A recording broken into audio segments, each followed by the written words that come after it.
I think that Donald Trump is painting himself into a corner. I think that Mike Johnson, the Speaker of the House, is also painted himself into a corner. He thinks by leaving Washington and shutting down the Congress that that's somehow going to stop all of this stuff.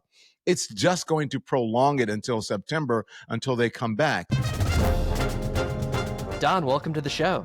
Thank you, Andrew. How are you? It's an honor to be on. I'm so nervous. I'm not used to answering questions.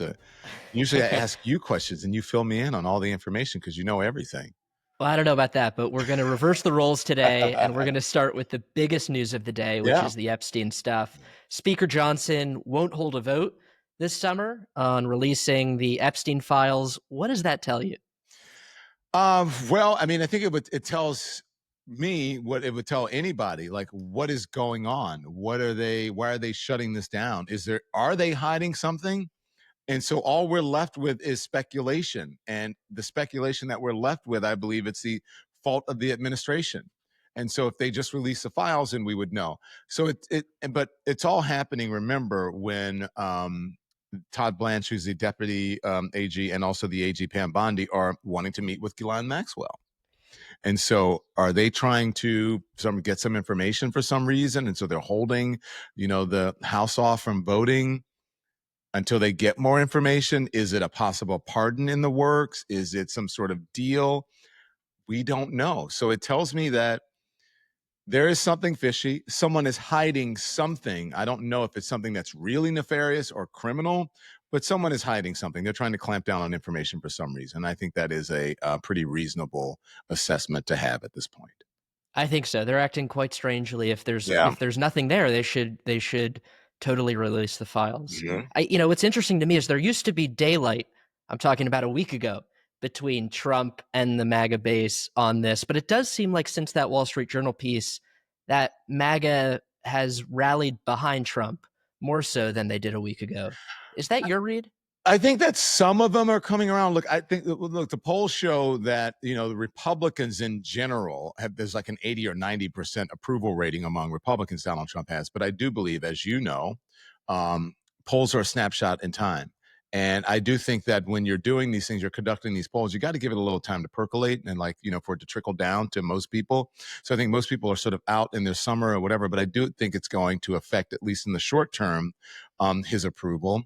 And I do believe that this is the first time that I can see that there has been a crack in the armor for Donald Trump support. I do think that this breaks the spell for a lot of people because of the trafficking and conspiracy theories.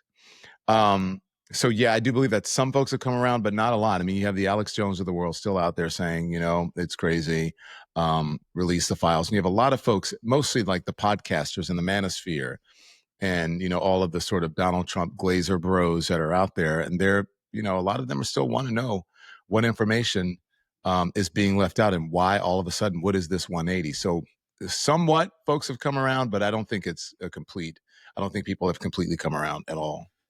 Right. Well, they ran on this conspiracy theory and ultimately they betrayed their base by not releasing those files. And so the base is upset. I'm curious on conspiracy. Yeah. I am curious, how do you think Democrats should handle this? It seems like when Democrats have waded in on this matter, that Republicans find it easier to push back because they can just call it a Democratic made-up conspiracy. So do you think Democrats should step back, or do you think that they should weigh in? No, I think they should lean in.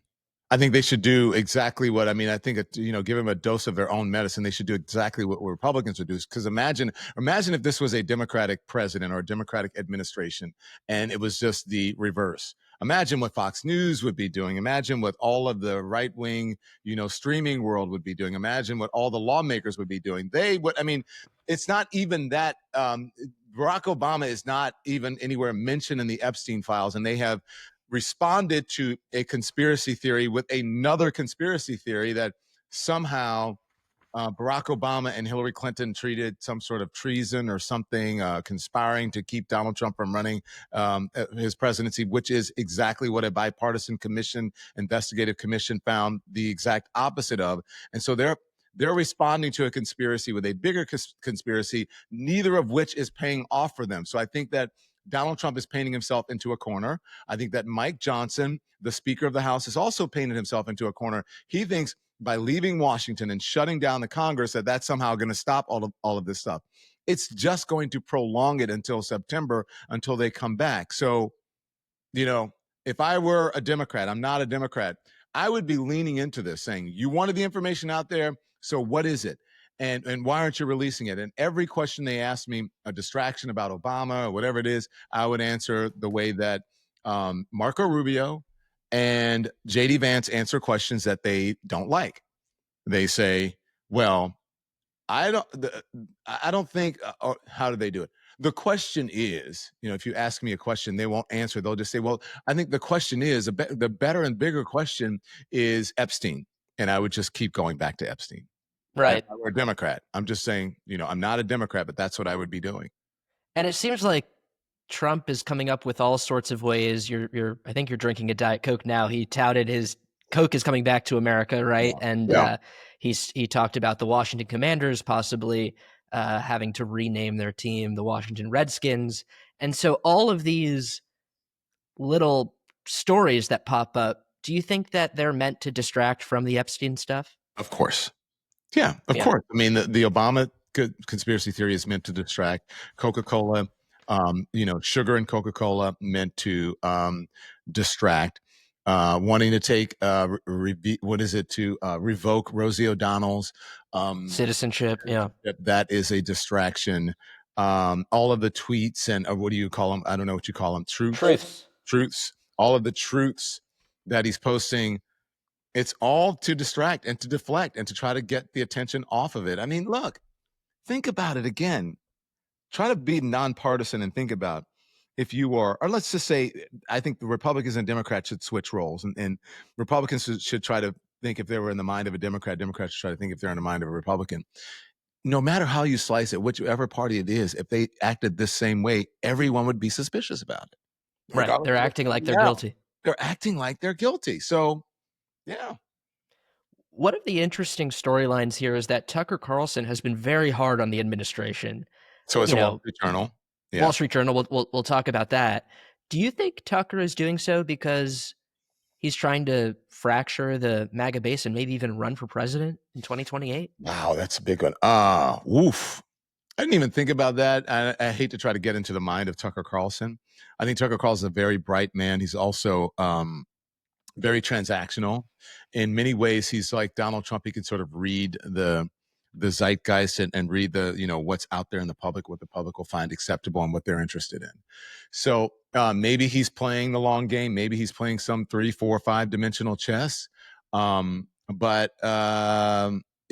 right now it appears that he is on the right side of the MAGA folks. And I think, from someone who has trafficked in conspiracy theories, I think that Tucker Carlson knows a good conspiracy theory when he sees it. And this one just landed in their laps. It was the gift that kept on giving until folks like Kash Patel and Dan Bongino said, there's no there, and that Jeffrey Epstein killed himself. And then they're like, oh, wait, what happened? And so, as you have been saying, this conspiracy theory did not pay off for them, no matter which way you slice it. And I think Tucker Carlson knows that he trafficked in this conspiracy as well. And so now it exposes them in a way that they weren't exposed before. And perhaps he's trying to protect that, to try to save face somewhat. But running for president, I don't know. Maybe. Who knows? Kash Patel was supposed to be the one who was going to get rid of the deep state, and now it seems like he's protecting it.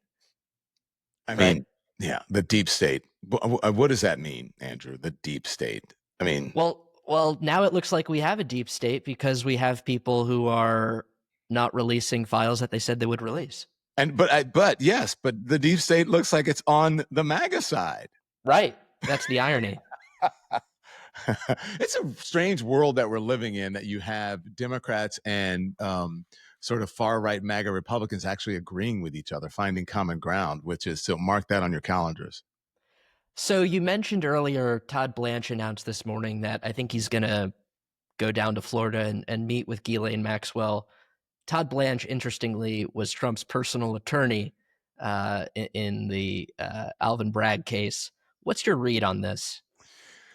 Well, one, I'm glad you said Ghislaine Maxwell because that's the correct pronunciation of her name. I get so it's Yes, it's a pet peeve of mine too when when people people. say Ghislaine, I'm like Yeah, that sounds gross. So thank you for doing that. So you're what do I welcome. think? Well, Todd Blanche is obviously Donald Trump's defense attorney. Everyone knows that is no secret. He defended him in a number of different cases, and so, and he is now the deputy attorney general. So what that says is that Donald Trump thinks that these offices, the deputy attorney general and the attorney general, should be his own personal attorneys. And I think he's using both of them that way. And I don't think that they're going to veer far from that. So, are we going to get any information that's pertinent or that, that satisfies everyone from, liberal to the most conservative and fringe and conspiratorial type person? No, because I think that Pam Bondi and Todd Blanche will never release any information that is any way detrimental of Donald Trump. And so, if they go and visit her, which they're going to now, I don't know if we'll ever get the information of the full story out of it.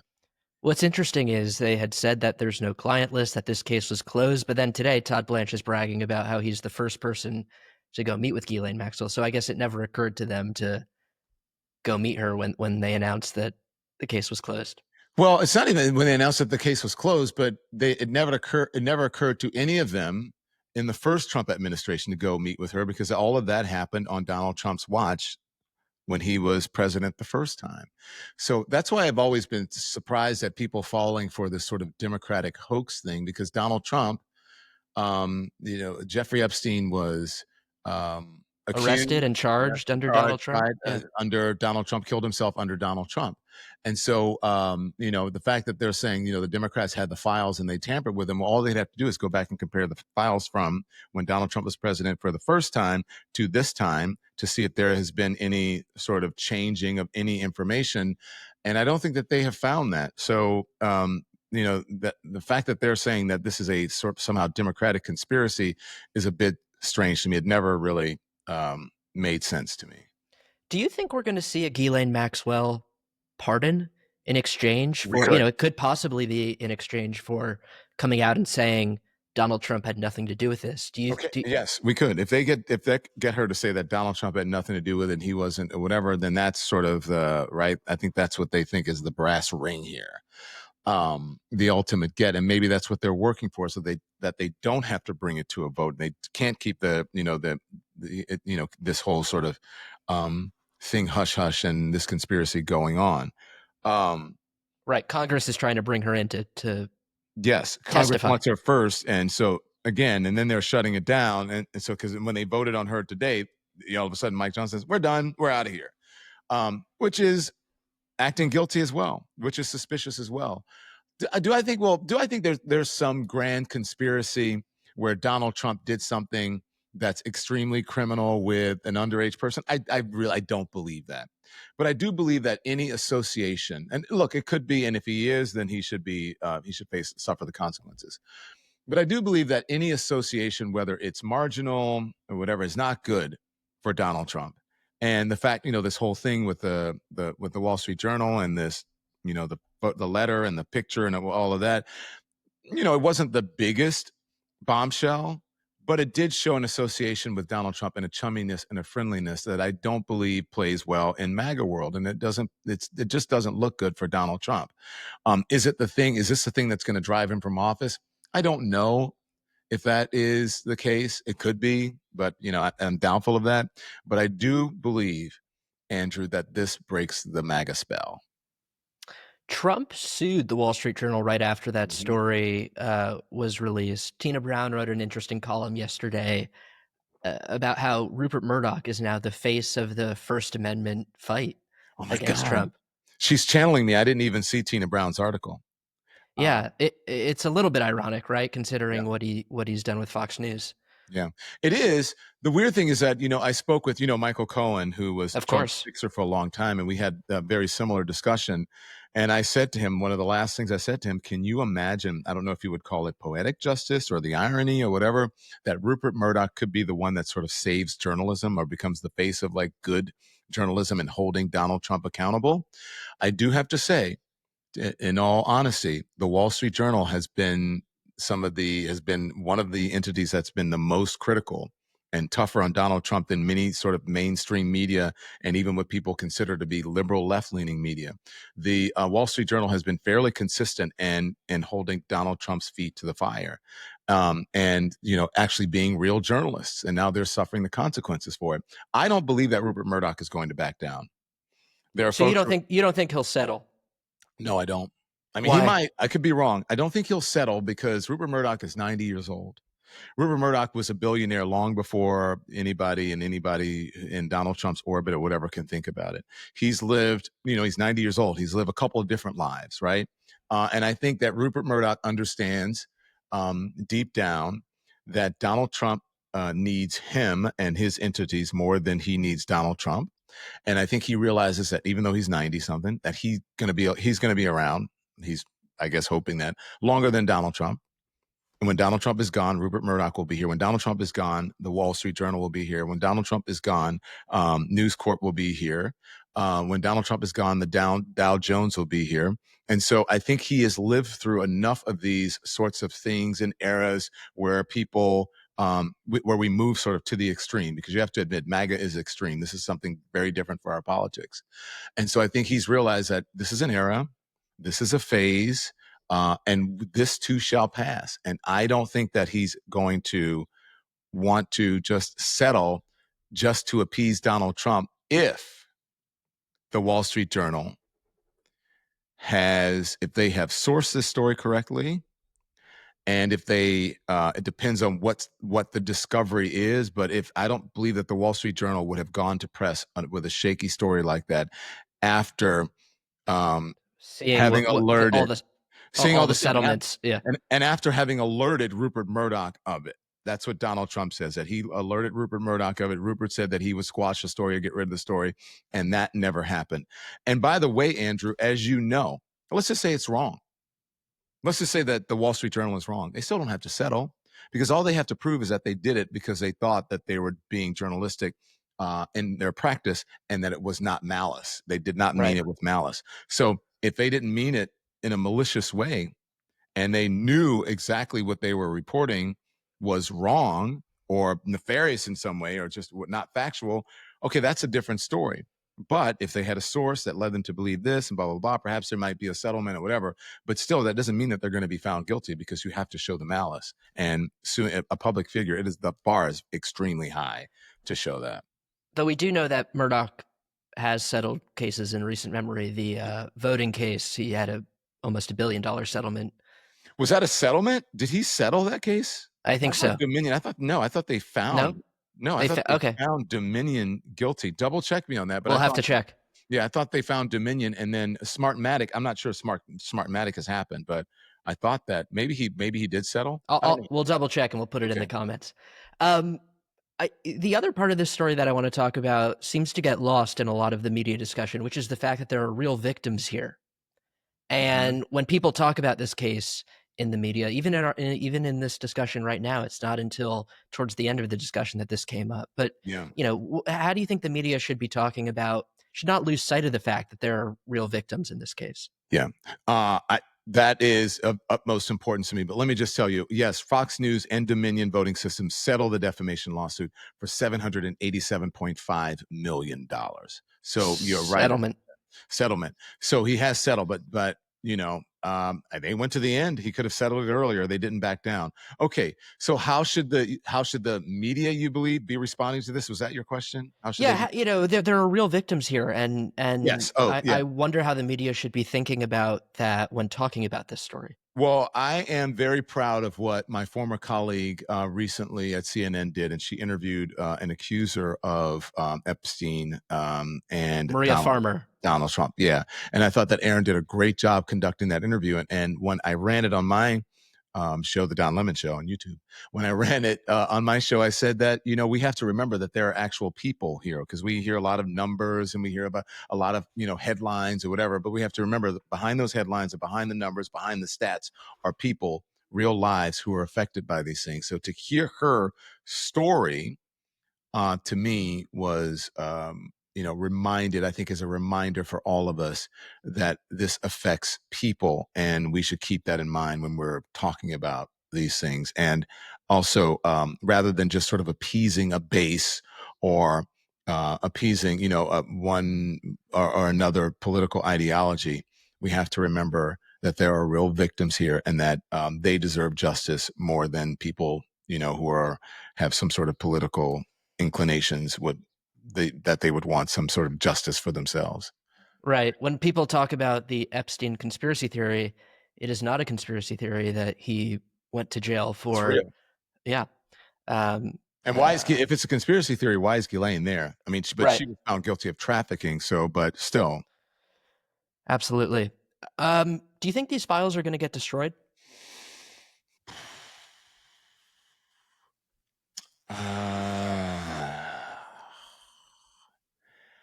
I don't think so.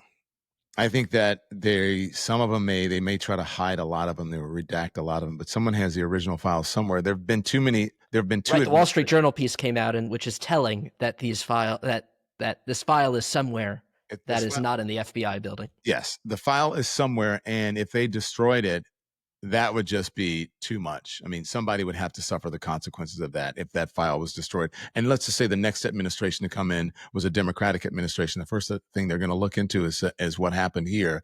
And if they find that the files have been tampered with, that'll be a huge, huge blunder. But maybe Donald Trump will do, sort of preemptive pardons for everyone involved, and it won't matter. What are the stories that you're focused on tonight on the Don Lemon Show? What else are you? This is a story, and I'm focused on the Obama conspiracy theory story. I think basically in the Oval Office today, I think Donald Trump says he committed treason or something like that. He and Hillary Clinton, and that it was a conspiracy. Sedition, right? Sedition, that was it, and that it was conspiratorial, and they should, go to jail. Is basically what he's inferring, or they should go to prison and they should be prosecuted for it. And so now all of the MAGA conspiracy theorists, the sort of QAnon types, are out there saying, "Oh, let's do it." I don't know, is it Matt Walsh and those guys are saying, enough of the cute memes, enough of the cute stories of posting it on Truth.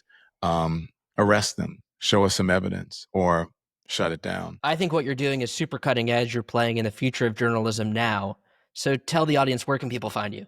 You can find me on YouTube at The Don Lemon Show on YouTube. You can also find us on, I go live every day at 10 a.m. Eastern Time and 5 p.m. Eastern Time every weekday. And you can find us streaming on all of the sites. We stream live on TikTok. We stream live on YouTube. We stream live on Instagram. We stream live on Substack and on Facebook. Okay. And then also in the places where you get digital, anywhere you get streaming, iHeart Radio, Apple Podcasts, Spotify. You can find us there. But our main show, if you want the big show, go over to YouTube, become a subscriber or become a member, and you get the full show. And we answer in real time. Your questions and comments are up on the screen. So that's where you can find us. And where can people get that hat, that cool hat that you're wearing? Go to donlemon.com and click on merch. Okay. And I got to tell you, what, Andrew, the thing people like, we have, we're closing in on 1 million subscribers on YouTube. Wow. But the where I get the most comments, and I think my biggest platform, is my social media interviews, man on the streets, that have really. Those are so much fun in Union Square. Yeah. Or Washington Square Park. Where is that? You can Washington Square Park, Union Square, or wherever. I during the election in 24, I went around the country to battleground states and swing states, and I interviewed a lot of people. So you never know where you're going to find me, but go to TikTok, go to Instagram. There are YouTube Shorts, those little interviews. They're also, I guess, they show up on Facebook. So you can see them everywhere, but those are the things that really, really resonate with people. And so I have to keep doing it. I backed myself into a corner. People love them. They're so much fun. Don, thank you for joining us. Thank you, Andrew. And by the way, I'm so proud of you.